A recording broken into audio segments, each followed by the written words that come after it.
नमस्कार, मैं हरिओम। अब हम बात करते हैं क्वेश्चन नंबर 2 की। देखते हैं question number 2। Write down the decimal expansion of those rational number in question first above which have terminating decimal expansion. इस क्वेश्चन नंबर 2 के अकॉर्डिंग क्वेश्चन नंबर 1 में आपके पास टर्मिनेटिंग नंबर आए थे। कुछ नंबर को आपने टर्मिनेटिंग इंडिकेट किया था। जो नंबर आपने टर्मिनेट इंडिकेट किए हैं उन नंबर्स का आपको डेसिमल एक्सपेंशन लिखना है कि वो डेसिमल में किस तरीके से दिखते हैं। तो ठीक है, सबसे पहले तो आप क्या काम करोगे, उन नंबर को सेलेक्ट करोगे जो फर्स्ट क्वेश्चन में टर्मिनेट के तौर पे हमने इंडिकेट किए हैं। मैंने यहाँ पे वो लिखे हुए हैं।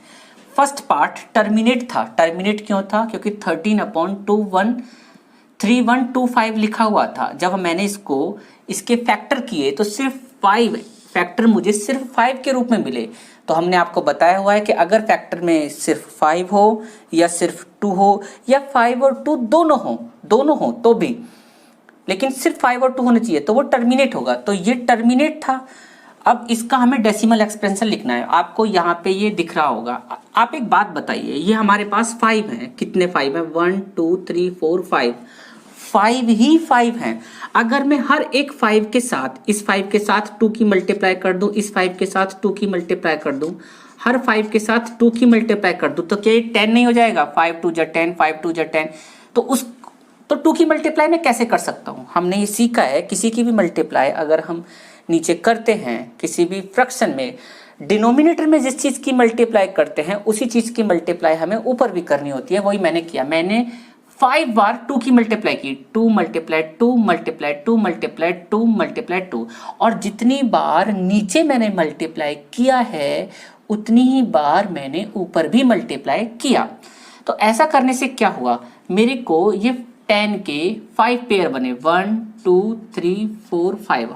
इस 5 की इस 2 के साथ मल्टीप्लाई एक पेयर, इस 5 की इस 2 के साथ मल्टीप्लाई दूसरा पेयर, और ऊपर क्या हुआ? 2 2 जा 4, 2 जा 8, 2 जा 16, 2 जा 32, मतलब 32 मल्टीप्लाई 13। तो 32 की जब 13 के साथ मैं मल्टीप्लाई करूंगा तो क्या आएगा? 416। और जब इन 5, ये 5 10 है, जब इनकी आपस में मल्टीप्लाई करूंगा तो ये आएगा 5 बार 0, 1 के आगे 5 0। अब हमने ये सीखा है कि अगर इस तरीके से हम इसको डायरेक्ट डिवाइड करें तो हमारे पास इसको डायरेक्ट डिवाइड कर सकते हैं। जितने नीचे 0 है उतने ही पॉइंट बाद इधर नंबर डिजिट काउंट करना शुरू कर दो। लेकिन हमारे पास तो ऊपर 3 डिजिट है और नीचे 5 0 है। 1 2 3 4 5, तो हम इधर 2 0 और लगा लेंगे और यहाँ पे पॉइंट लग जाएगा। इसी तरीके से मैंने ये नंबर यहाँ लिख दिया है। सेकेंड पार्ट भी इसका टर्मिनेटिंग था। क्यों था टर्मिनेटिंग? क्योंकि जब मैंने 8 के फैक्टर किए तो जैसे ही मैंने 8 के फैक्टर किए तो मेरे पास 3 फैक्टर आए। 1 2 3 मेरे पास 2 आए, तो सिर्फ 2 आया था। डिनोमिनेटर में सिर्फ 2 आया था। अब क्योंकि डिनोमिनेटर में सिर्फ 2 आया था इसलिए टर्मिनेटिंग हो गया। अब टर्मिनेटिंग हो गया। अब आप ऊपर देखो, ऊपर तो सिर्फ 5 थे तो हमने उसी का पेयर बनाना पड़ा 2 की मल्टीप्लाई करके। अब नीचे सिर्फ 2 है तो इसी तरीके से 5 का पेयर, इसके साथ 5 की मल्टीप्लाई, इसके साथ 5 की मल्टीप्लाई, इसके साथ 5 की मल्टीप्लाई। कितने 5 चाहिए? 3 5 की हमने यहाँ मल्टीप्लाई कर दी। अगर हम नीचे मल्टीप्लाई करेंगे तो हमें ऊपर भी मल्टीप्लाई करनी पड़ेगी, ऊपर भी कर दी।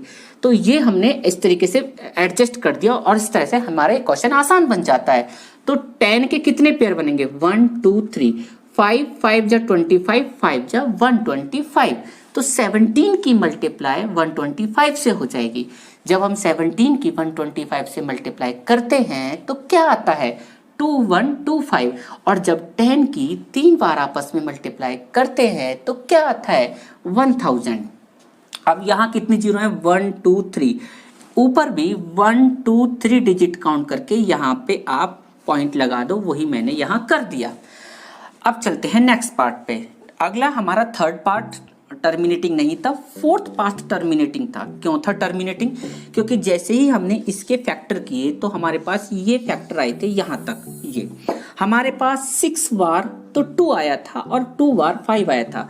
अब मेरे पास ये 2 के और 5 के दो दो पेयर तो बन रहे हैं, लेकिन बाकी जो 4 2 हैं 1 2 3 4 इतने 5 नहीं है, उतने ही 5 की मैंने इधर मल्टीप्लाई कर दी, फिर उसकी ही उतने ऊपर मल्टीप्लाई करूंगा। जब मैं इन सब की आपस में मल्टीप्लाई करूंगा तो क्या आएगा 9 3 7 5। जब इनकी आपस में मल्टीप्लाई होगी तो बस आपको एक पेयर, एक नंबर काउंट कर लो 1 2 3 4 5 6, ये 6 है तो 1 के आगे 6 0 हो जाएगी। ऊपर जो डिजिट हैं 1 2 3 4, लेकिन मुझे नीचे 6 0 दिए हुए हैं तो 6 डिजिट चाहिए, और वो भी इस साइड से ऐसे 1 2 3 4 5 और 6। इस तरीके से मैं इसके आगे अपनी तरफ से 0 लगा के यहाँ पे इसका पॉइंट लगा दूंगा और ये नंबर ये बन जाएगा। इसी तरीके से इसका 6 पार्ट भी टर्मिनेटिंग था, 6 पार्ट तो इस तरीके से दिया हुआ था। अब देखो यहाँ पे 2 का फैक्टर है, 5 का फैक्टर है, 2 की पावर 3 है तो 2 के 3 फैक्टर हुए, और 5 की पावर 2 है तो 5 के 2 फैक्टर हुए। अब इस तरीके से हम क्या काम करेंगे, एक 5 और चाहिए, कहने का मतलब ये है हमारे पास हमको एक 5 और चाहिए। हमने एक 5 के नीचे मल्टीप्लाई कर दी, एक ही 5 के ऊपर भी मल्टीप्लाई कर दी। इस तरीके से क्या हुआ, 2 के तो 3 फैक्टर हैं, 5 के भी 3 फैक्टर हो जाएंगे। 2 के 3 फैक्टर, 5 के 3 फैक्टर, जब आप इसकी आपस में मल्टीप्लाई करोगे तो 10 की पावर 3 हो जाएगा। ऊपर वालों की मल्टीप्लाई करोगे तो 115 मतलब 115।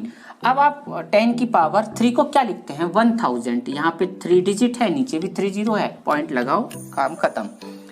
ये भी टर्मिनेटिंग था क्योंकि जब हमने इसको 3 से कट किया तो ये 2 बार और ये 5 बार कट हो गया था, 2/5। अब नीचे देखो सिर्फ 5 है, हमें क्या चाहिए, हमें 2 चाहिए। 2 से नीचे मल्टीप्लाई की, 2 से ऊपर मल्टीप्लाई की, 4/10.4 आ गया। 35/50 हमारे पास ये था, इतने हमारे इसके पेयर बने थे। हमें एक 2 और चाहिए था, 2 के नीचे मल्टीप्लाई की, 2 के ऊपर मल्टीप्लाई की, 70/100 0.70 आ गया। और इस तरीके से जो भी टर्मिनेटिंग थे उनके हमने डेसिमल एक्सप्रेशन लिख दिए।